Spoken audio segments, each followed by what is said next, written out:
足並みを揃えてゆこうお互いを信じ合う五人の仲間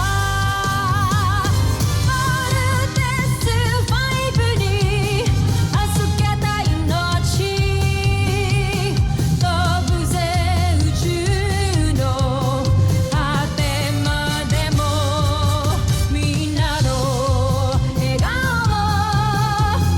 も近い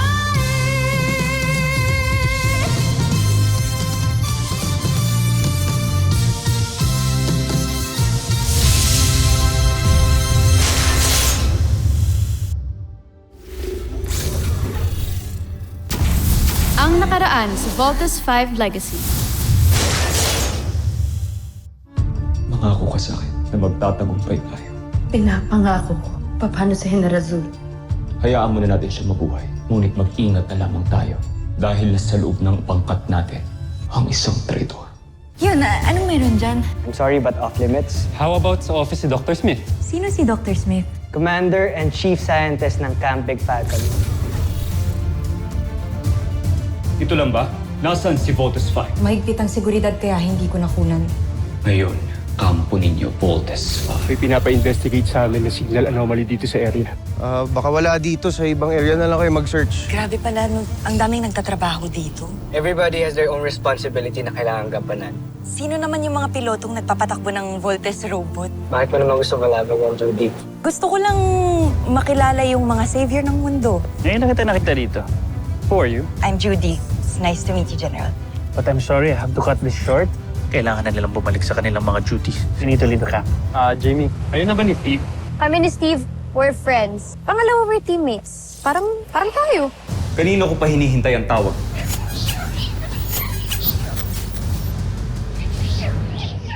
Tara na, kain na tayo. Judy, ano to? Ngayon lang ako nakakita ng ganito eh. Tsaka, sorry tumutunog kasi kanina eh. May nadidinig akong nagsasalitang lalaki. Pero medyo choppy. Language translator yan. It's a prototype na gawa nung kuya kong engineer. Tapos, pinapatest niya lang sa akin ngayon.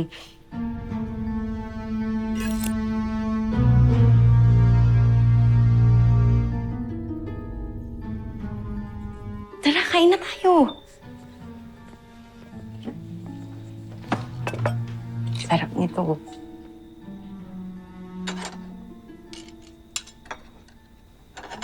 May kuya ka pa pala? Akala ko ba sabi mo sa akin mag-isa ka na lang? Oo nga. Malayong relative ko yun. Tsaka, alam mo, kagaya nung kapatid mong bunso, parang inventor din yung kuya ko na yun. Kaya tingnan mo kung ano-ano yung mga pinaggagawa niya. Tara, kain na tayo.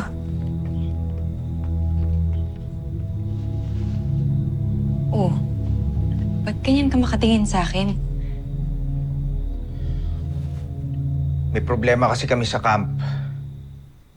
Posible daw na nandito na yung mga aliens. Nakakasalamuhan natin. Sa tingin mo ba, isa ako sa kanila?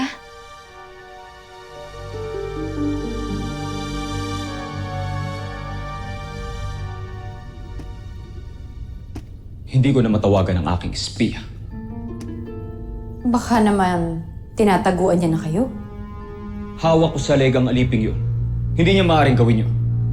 Jomfre, bakit tilay napakalaki yata ng kumpiyansa niyo sa kanya? Isa lamang siyang alipin. Kapantay niya lamang ng pag-iisip ang mga taga-Terra Erto kaya't hindi na ako mabibigla kung matuklasan nila na isa pala siyang espiya. Judy, hindi naman sa pinagdududahan kita. Kaya lang... Tingnan mo yung mukha ko. Out of this world lang yung beauty ko, pero tao pa rin ako. Ano ka ba? Alam mo, Bert, kung wala kang tiwala sa akin, pwede naman kitang ipakilala dun sa kuya ko eh. Or, okay lang din na layuan mo ko. Kahit di mo na ako kitain, okay lang, may intindihan naman kita. Grabe ka naman. Huwag naman ganun. Saka sorry. Tamang hinala lang. Ikaw naman kasi. Sorry na. Sa tingin mo ba, lalayuan lang kita? Judy, tagal kitang hinintay. Tingin mo pakakawalan lang kita ng basta-basta? Tama na nga, halika na, kain na tayo. Nagugutom na ako eh. Sige, kukunin ko lang yung ketchup para sa Shanghai mo, okay? Wait lang. Okay?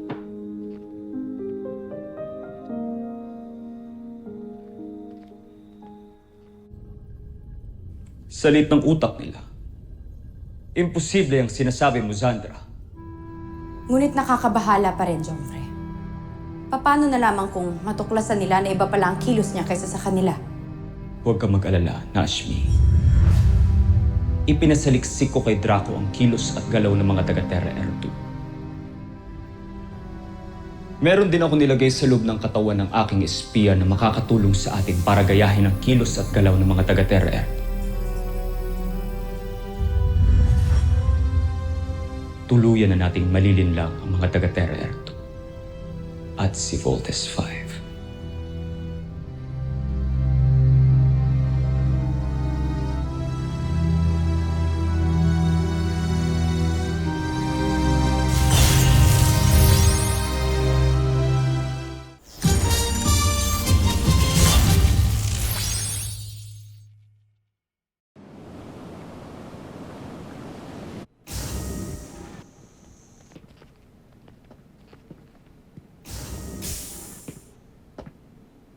Kuya bro,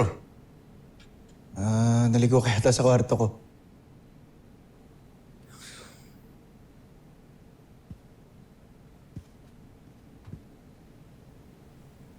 Hindi. Magpunta talaga ako dito. Galing ka kala Judy? Yep. Tol, don't get me wrong ha. Alam kong excited kang makita si Judy. I get it. Pero wag mo naman sanang masyadong dalasan. Ito na naman ba tayo? Makinig ka muna sa akin. What if nasa mainland ka, may mataking beast fighter? Paano kami mabubuo nang wala ka? So bawal pumunta si Judy dito. Tapos ngayon, pinagbabawalan mo rin ako pumunta sa kanya sa mainland. Kuya naman, di ko na alam kung saan ko ilalagay siya. Egbert, may sinumpaan tayo dito, di ba? Duty above all. Pero di ba dahil sa duty na yan, kaya namatay si Mama? Tapos ngayon, gusto mo mangyari, unahin ko yung duty kaysa kay Judy? Mag-resign na lang kaya ako. Egbert, please. Sa atin nakasalala yung buong mundo. Sorry pero we don't meet eye to eye pagdating sa ganyang usapan. Magmula nang nawala si Papa, namatay si Mama, wala akong ibang pinapalagang kundi kayong mga mahal ko. Kesa dyan sa mundo na yan. Big Bird, you are being selfish. Why? Oo. Selfish na ako, selfish. Pero di ko pwedeng pabayaan si Judy. At hindi ko siya ipagpapalit sa kahit ano. Kung kontra ka doon, tapos si Dr. Smith, magre-resign na ako. Big Bird! Big Bird!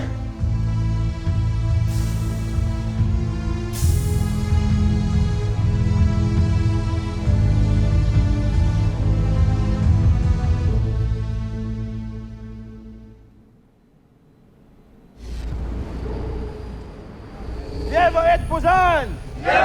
Yeva et Puzan! Babagsakin si Zambujil! Yeva et Puzan! Yeva et Puzan!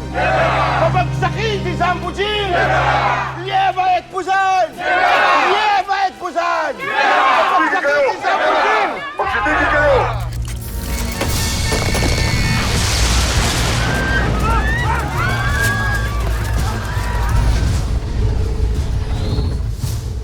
Tinipon ng aking pangkat ang mga kawal na namatay sa pagsalakay kanina. Ayon sa isang saksi, Isang rebelde raw ang may gawa sa pagpaslang sa mga yon. Hindi ba't matagal na nating nabuwag ang himagsikan? Tama kayo, Joffrey. Ngunit ayon sa aming pagsasaliksik, mga panibagong lupon na naman ito ng mga rebelde. Ikinalulungkot kong ibalita na may bago na namang banta sa inyong imperyo, kamahalan. Sino ang namumuno sa kanila? Hindi ko pa natutukoy sa ngayon. Ngunit pinapahanap ko na siya pati ang kanyang mga kasamahan. Ituloy niyo lang ang inyong ginagawa. At kapag nahuli ninyo sila, dalhin ninyo sila sa akin isa-isa dahil ako mismo ang tatapos sa mga salot na yan!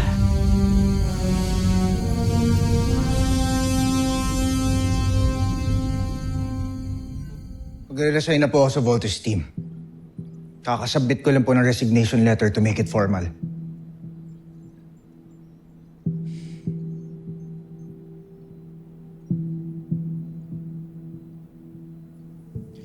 Tototohanan mo talaga yung resignation mo. Kumalmang ka nga muna. Mag-usap tayo. Huwag kang padalos-dalos, Big Bird. Come on, sit down. Pag-usapan natin yan. Please.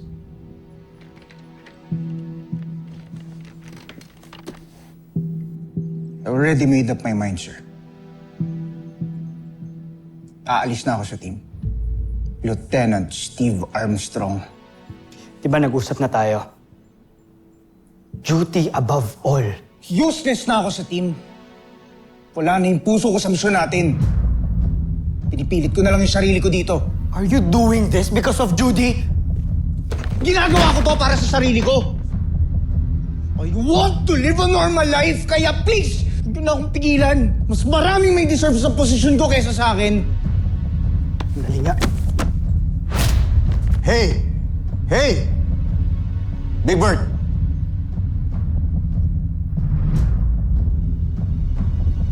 Sorry, Dr. Smith.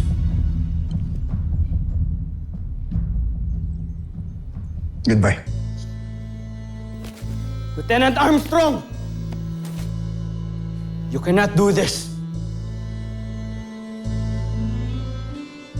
Yes, I can.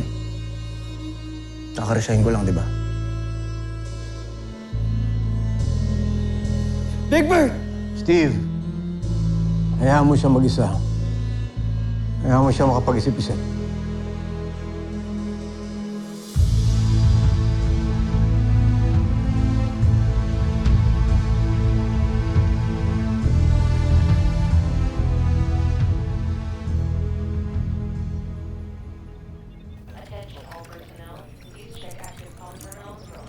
Well, this is interesting. Ali, Busy ako, ano ba? come here.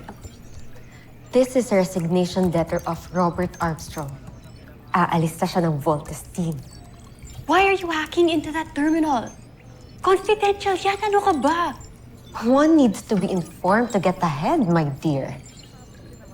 At sa nalaman ko, I know my next move.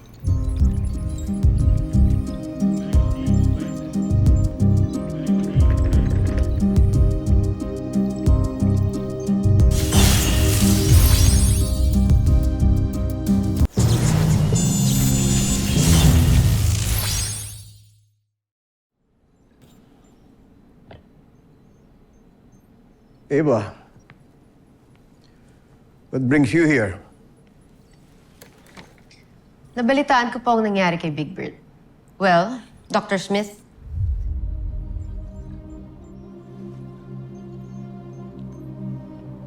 if you need a new Voltes team member, please consider me. I will not mess up this time. I will consider your interest. Thank you.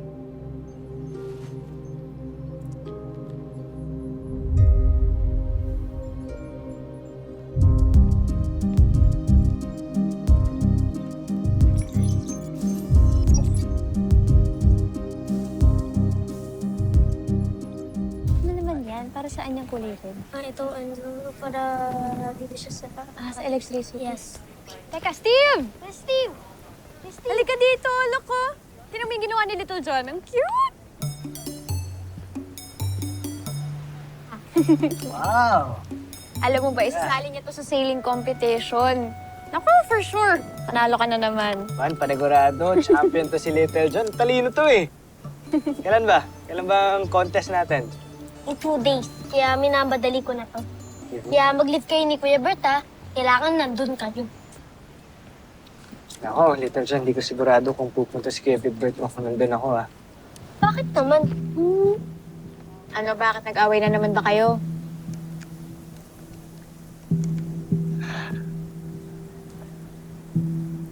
Little John, nag-design na ang Kuya Bert to. Ha? Teka, bakit? Let's just say, mas pinili niya yung love kaysa sa mission natin. Ano? Mas kailangan ko ang tulong niyo. Kailangan ng team si Big Bird. Okay, sige, Kuya Steve. Ako nang bahala.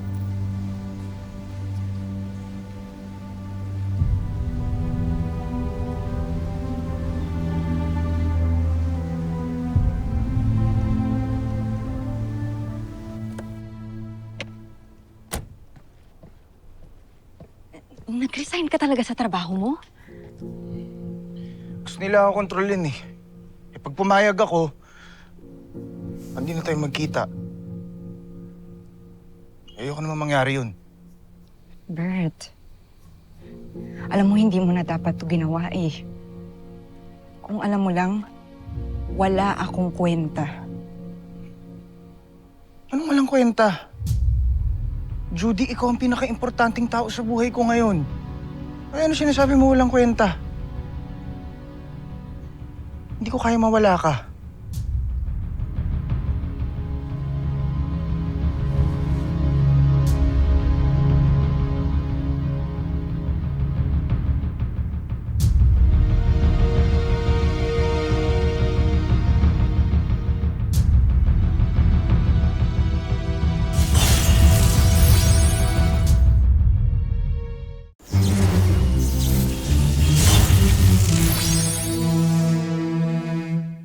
Dad, di ko nga po tinakasan yung guard ko. He just took a break. I'll be fine on my own, okay? Okay, bye.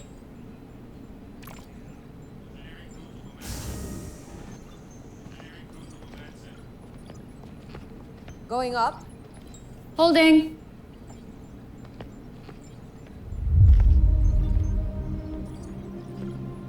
Deck 20. I thought this is going up. Bakit mukhang may pababa dito?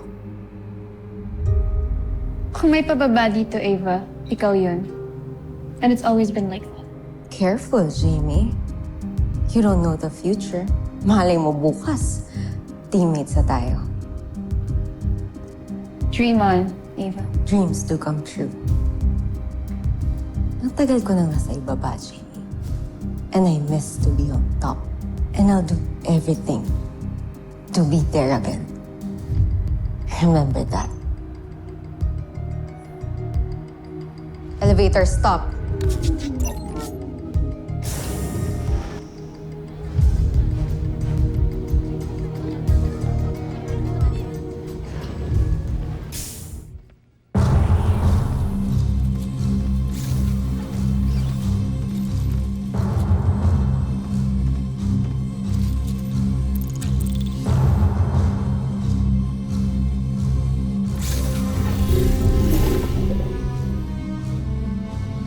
Iwan niyo muna kami.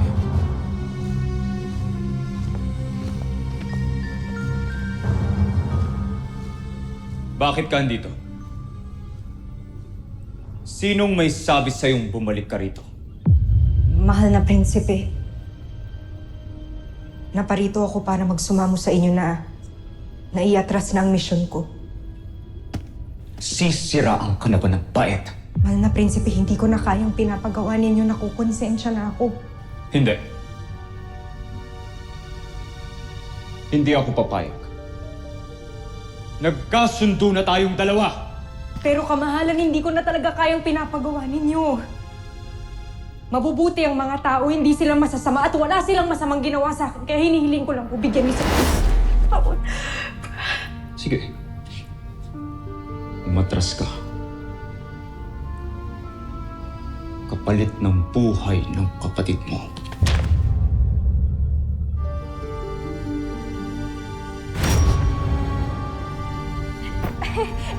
Mali ata.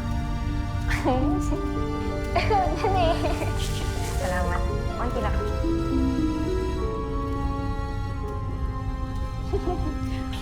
Konti naman eh.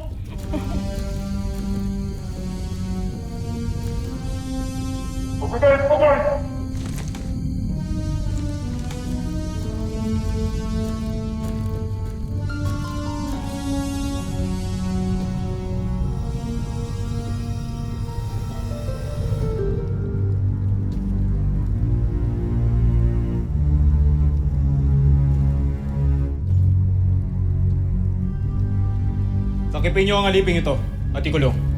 Amira? Amira? Junala! Amira! Junala! Amira! Junala! Junala! Junala! Mahal na prinsipe, kung ano man ang nagawa ng kapatid ko sa inyo, humihingi ako ng tawad. Siya na lang ang pamilya ko, kaya huwag niyo siyang ilayo sa akin. Huwag kang mag-alala. Ibabalik ko siya sa iyo. Ngunit, may kailangan akong ipagawa sa iyo. Kahit ano gagawin ko, ibalik niyo lang siya sa akin.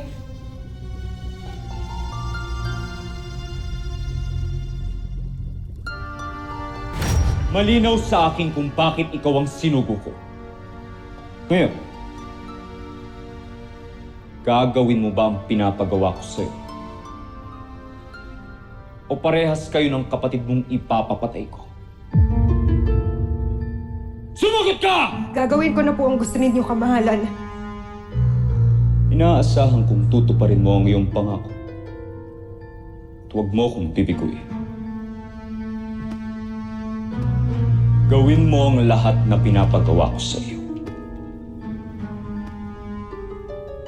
Kilalanin mo ang mga piloto ng Voltes family.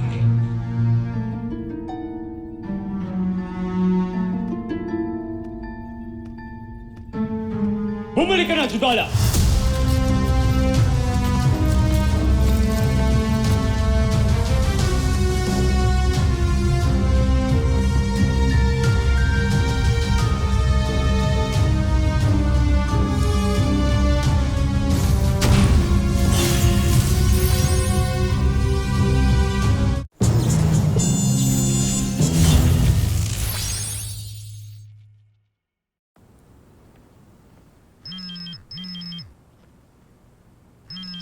Big Bird naman, yung cellphone mo. Big Bert! Big Bert! Hello? Big Bert?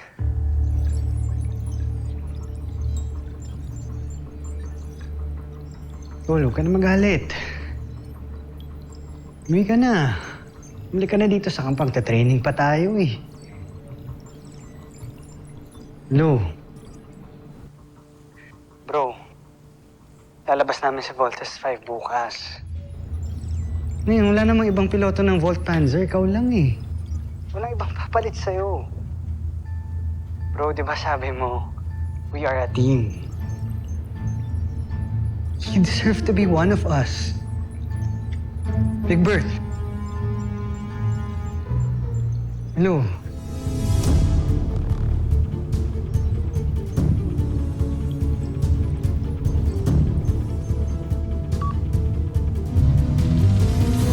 Susunod sa Voltes 5 Legacy. Naniniwala ako na hindi ako bibiguin ni Judala. At kapag malaman natin ang mga impormasyon tungkol kay Voltes 5, madali na nating mapaplano kung paano sila tatalunin. Gusto kong gawa ng background check ng girlfriend ni Big Bird, si Judy. Kasama ka sa Voltes team? Isa ka sa mga piloto ng Voltes 5? Ano ba ang bago sa ating Beast-Fighter? Walang bago, Zul. At kung meron man, hindi mo na ito kailangan malaman. Nahahalata ako na pinagtataguan niyo ako. Hindi niyo pa nakikita ang kabuuan ng report ko. Ano bang gusto mong tingnan ko dito? I-check mo yung kay Judy. Siya lang ang naiiba. Because she's not human. Siya ang nagbibigay sa atin ng impormasyon tungkol sa kampo ng Voltes 5. Tiyak akong may maganda kang balita. nakilala mo na ang Voltes 5. Tama ka, mahalan. Kilala ko na kung sinong mga piloto ng Voltes 5.